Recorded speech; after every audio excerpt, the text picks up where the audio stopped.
The scent of roasted turkey, buttered rolls, and spiced cider filled the air, but all I could taste was the bitterness settling on my tongue. I sat at the long dining table, surrounded by people I once considered family, yet an unsettling tension coiled in my gut. Something was off. Jessica, my wife, stood at the head of the table, wine glass in hand, her lips curled into a knowing smirk. The flickering candlelight reflected in her eyes, cold and unreadable. She looked beautiful in that effortless, cruel way she always did, long dark hair cascading over her shoulders, the emerald dress clinging to her body, hugging every curve I once traced with my fingers. Connor sat beside her, laughing at something my brother-in-law had said, his hand resting a little too comfortably on the back of Jessica's chair. His fingers lightly brushed the exposed skin of her shoulder. I clenched my jaw, forcing myself to ignore the way she didn't move away. I should have seen this coming. I should have known. Jessica tapped the side of her glass with a fork, the delicate clink, clink cutting through the chatter. The room quieted, all eyes turning to her. She took a deep breath, as if savoring the moment, then smiled.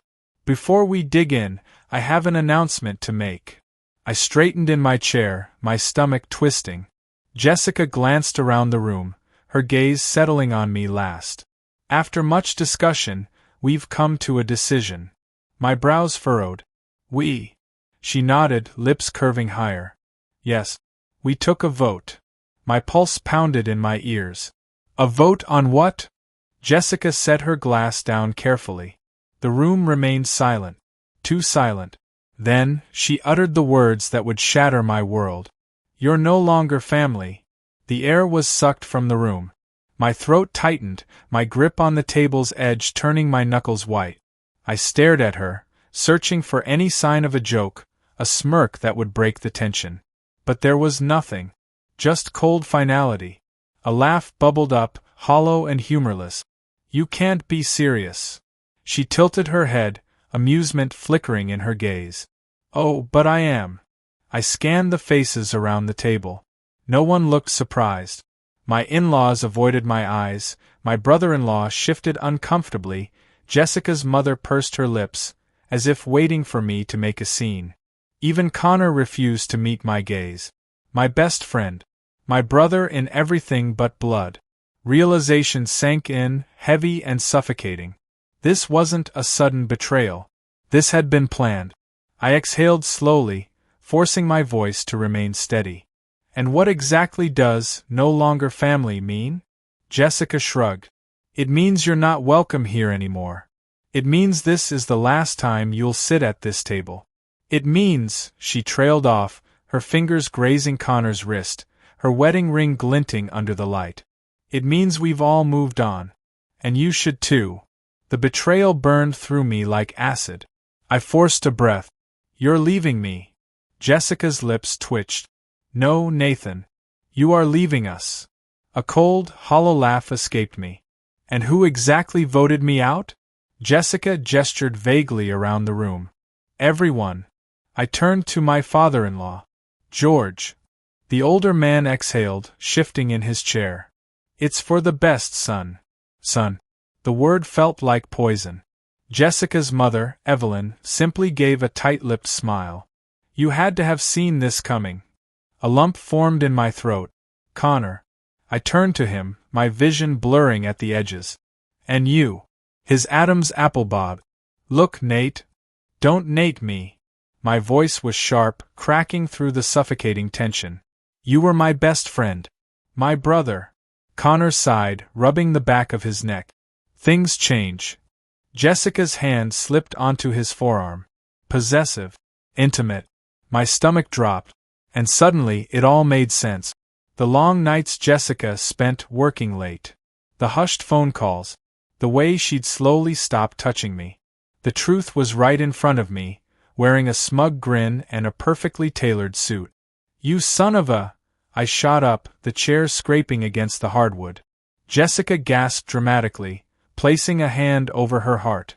Now, Nathan. Don't make a scene. I ignored her, fists clenched at my sides. You're screwing my wife? Connor remained silent. But he didn't deny it.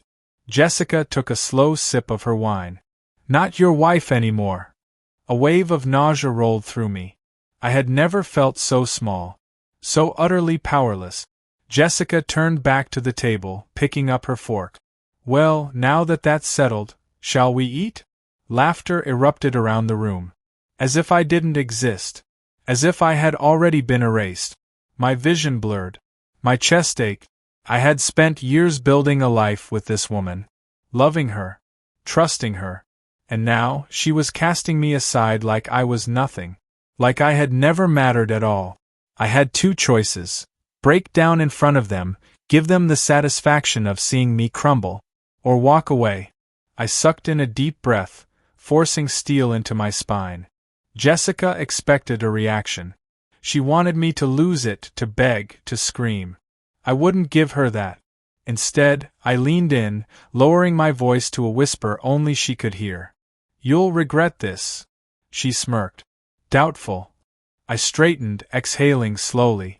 Then, without another word, I turned on my heel and walked out of that house. Out of that life. But as I stepped into the cold November air, one thought burned in my mind. This wasn't over. Not by a long shot. The cold air burned my skin as I walked down the driveway, each step fueled by humiliation and fury.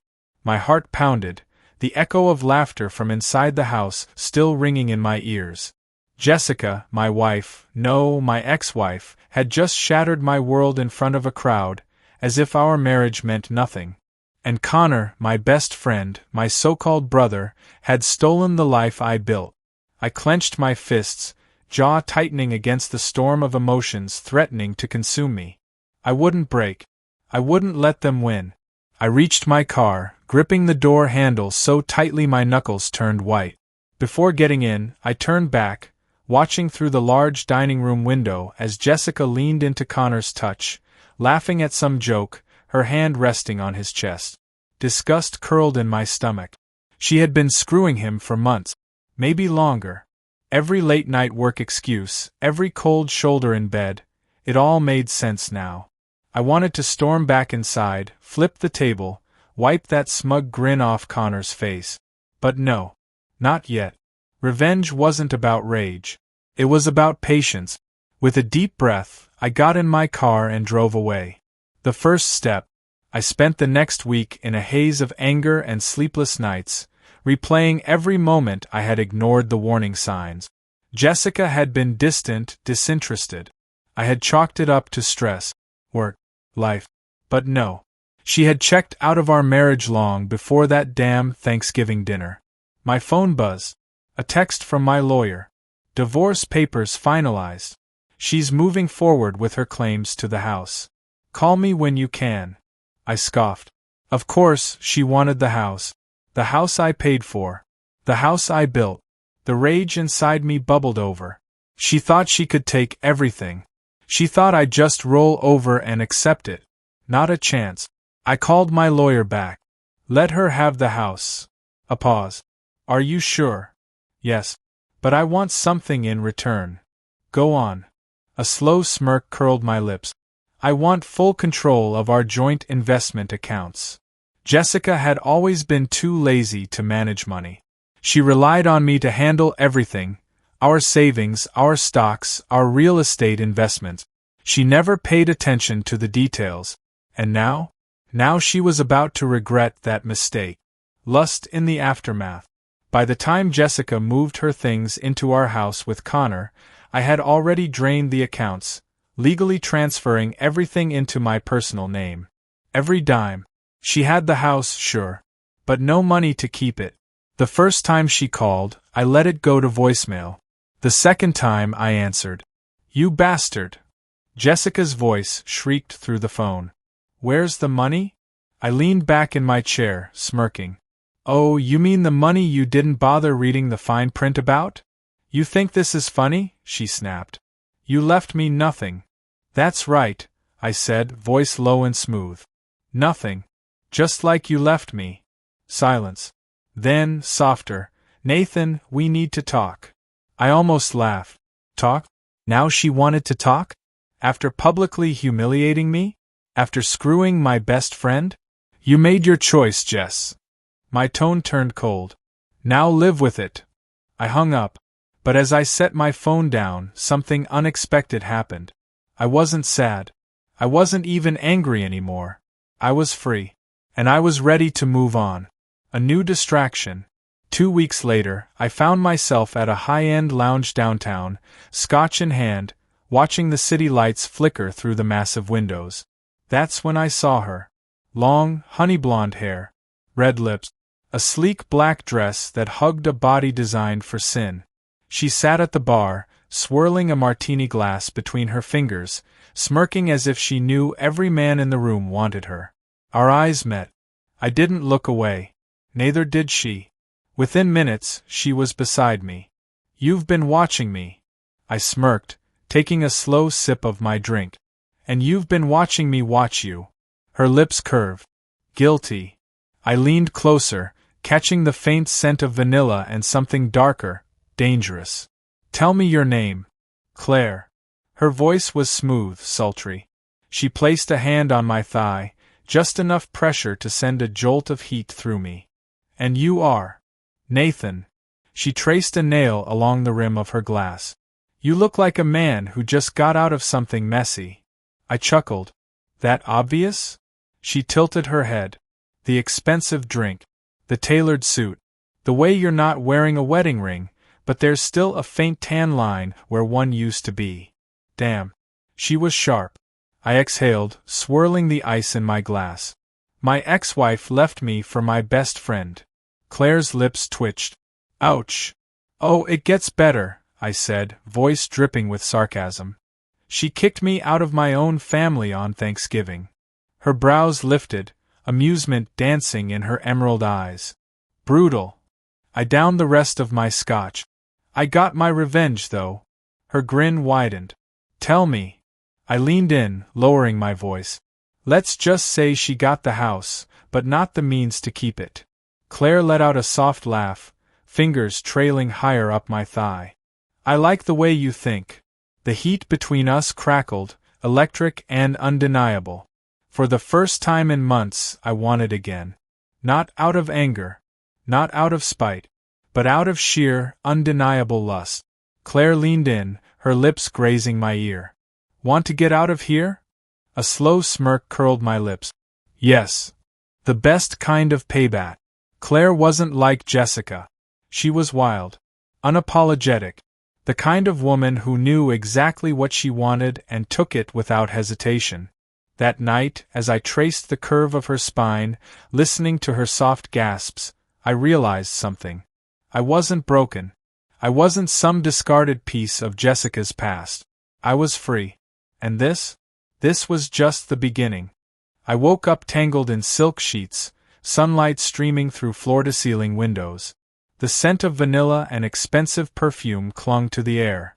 Claire was still asleep beside me, her bare skin glowing in the morning light. For the first time in months, I felt peace. No Jessica. No Connor. No betrayal hanging over my head like a storm cloud. I let out a slow breath, running a hand through my hair before sliding out of bed. As I pulled on my dress shirt, my phone buzzed on the nightstand. Jessica. I smirked. I already knew why she was calling. The house of cards collapses. I let it ring. Then rang again. And again. By the fourth call, I answered, pressing the phone to my ear as I poured myself a cup of coffee. Morning, Jess, I said lazily. A sharp intake of breath. Nathan, you son of a... Careful, I warned. You sound stressed. Where is the money? She hissed. The mortgage is due, and the accounts are empty. I took a slow sip of coffee, enjoying the desperation in her voice. Jessica never worried about money before, because I always handled it. But she didn't have me anymore. You really should have read the fine print, Jess. I set the mug down. You see the investments? The joint accounts? They were all under my management. And since you left me, I paused for effect. Well, you left your safety net too. You can't do this to me, she shrieked. Oh, but I already did. A pause. Then, quieter, Nathan, please. The shift in her tone made me grin. She wasn't angry anymore. She was begging. I leaned against the counter. I thought you had Connor to take care of you now. She exhaled sharply. Connor is dealing with some issues. I chuckled. Let me guess, his business ventures aren't as profitable as he made them seem? Jessica didn't respond. Of course they weren't. Connor had always been a leech, living off whatever scraps I left behind. I pushed off the counter, glancing at Claire as she stirred in bed, a lazy smirk on her lips as she listened in. Nathan, Jessica tried again, her voice softer. Maybe we should talk. In person. I knew that voice. It was the voice she used when she wanted something. She thought she could reel me back in. Make me feel guilty. Make me hers again. Too late. You voted me out of the family, remember? I said, smirking. So figure it out yourself. Then I hung up. Claire laughed from the bed, stretching like a cat. Damn. That was cold. I shrugged, slipping on my watch. She deserves worse. Claire watched me, interest sparking in her green eyes. You're not done, are you? I turned to her, a slow smirk forming. Not even close. Jessica's desperation. Over the next few weeks, Jessica's life unraveled. She called. She texted. Each message more desperate than the last. Jessica. Nathan, the bank sent a foreclosure notice. We need to talk. Jessica. Connor is gone. I don't know where he went. I need help. Jessica, please. I made a mistake. That last one? That one made me laugh. Connor had ditched her the moment he realized she wasn't a free ride. Poetic justice. Still, I wasn't satisfied. Not yet. I wanted to see her face when she realized I was thriving without her. The ultimate power move. It was a Friday night when I got the perfect opportunity. A high-profile charity gala, one I used to attend with Jessica. She would be there, no doubt, trying to cozy up to rich donors now that she had nothing. I arrived in a tailored navy suit, stepping out of my sleek black Maserati. The moment I walked in, eyes turned. Whispers followed. But I didn't care. Because at my side was Claire, draped in a slinky red gown, exuding pure confidence. The perfect contrast to Jessica. I spotted her instantly. She was standing near the bar, her once pristine appearance slightly disheveled. Dark circles under her eyes. A too-tight dress that screamed desperation. She saw me. And then she saw Claire. Her lips parted slightly, as if she couldn't believe it. I smirked. Let it sink in, Jess. You lost. Jessica's final plea. She made her move within minutes, excusing herself from a conversation and approaching. Nathan, she said breathlessly, a forced smile on her lips. You look good. I took a slow sip of my drink, keeping my expression unreadable. I know. She swallowed hard, glancing at Claire, who raised an amused eyebrow. Can we talk? Alone? Jessica asked. Claire turned to me, her fingers tracing the rim of her glass. Up to you, babe. Babe. Jessica flinched at that. I let the silence stretch before nodding. Make it quick. I followed Jessica to a quieter corner, arms crossed. What do you want? She shifted uncomfortably. I messed up. No argument there. Her eyes darted around, as if looking for the right words. I miss you. I almost laughed. You miss me? I echoed. Or do you miss the money? The stability? The power you had when you were with me? Jessica's throat bobbed. That's what I thought. I leaned in slightly, my voice dropping. You don't miss me. You miss the version of your life where you were taken care of. Her eyes glistened. Do you love him? I asked suddenly. Her lips parted, but no words came. That was all the answer I needed. She never loved Connor. She never loved me. Jessica loved status, power, control. And now that she had none, she wanted me back. Too bad. I moved on, I said coolly. And trust me, you're going to spend a long time regretting the day you ever let me go. Then I walked away, without looking back. The final blow. Claire smirked as I returned to her side, wrapping her arm around mine. She tried, didn't she? She did, I confirmed.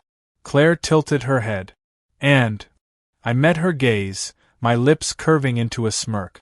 And now, she knows what it feels like to be discarded. Jessica's downfall was complete. And I was just getting started.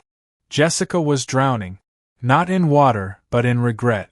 The lavish lifestyle she once flaunted was gone. No designer handbags, no extravagant brunches, no high society luncheons where she could look down on others. After Connor abandoned her, reality hit hard. The house? Foreclosed. The luxury car? Repossessed. Her so-called friends? Vanished. She was reduced to living in a cramped apartment, barely scraping by with a part-time job at a boutique she once refused to shop at because it was cheap. And the best part? I had orchestrated every piece of her downfall. Jessica's desperation. One rainy evening, I was enjoying a quiet drink at a rooftop lounge, Claire draped against me, her laughter warm and genuine. Then my phone buzzed. Jessica. I let it ring. Then, just before it went to voicemail, I answered. Nathan, her voice trembled. I swirled my whiskey, savoring the moment. Jessica. A long pause. I need your help. Of course she did. She had nobody else. No money, no support. And she finally realized what she threw away.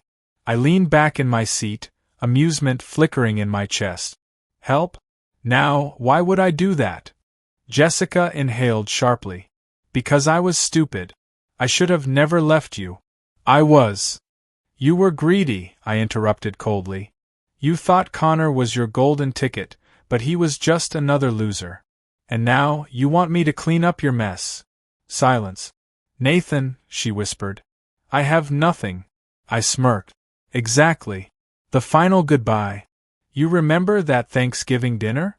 I asked, my voice casual. She hesitated. Yes. The moment you stood up, looked me in the eyes, and told me I wasn't family anymore? Jessica let out a shaky breath. That was the day you sealed your fate, I said. So, no, Jessica. I don't owe you a damn thing. Tears. I could hear them in her voice. Please. But I had no mercy left. You made your choice, I said, my voice like steel. Now live with it. Then I hung up. Claire raised an eyebrow, sipping her cocktail. That the ex?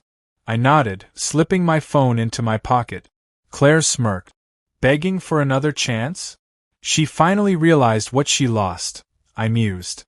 But it's too late. Jessica's true rock bottom. Days later, I received one last message from her. Jessica, I saw you today. You looked happy. I guess you won. I smiled at the screen. Yes, I won. Jessica had nothing left but her regret. And I? I had a future. A woman who truly valued me. A life free from betrayal. Jessica thought she could cheat, betray, and discard me. But in the end, I was the one who discarded her.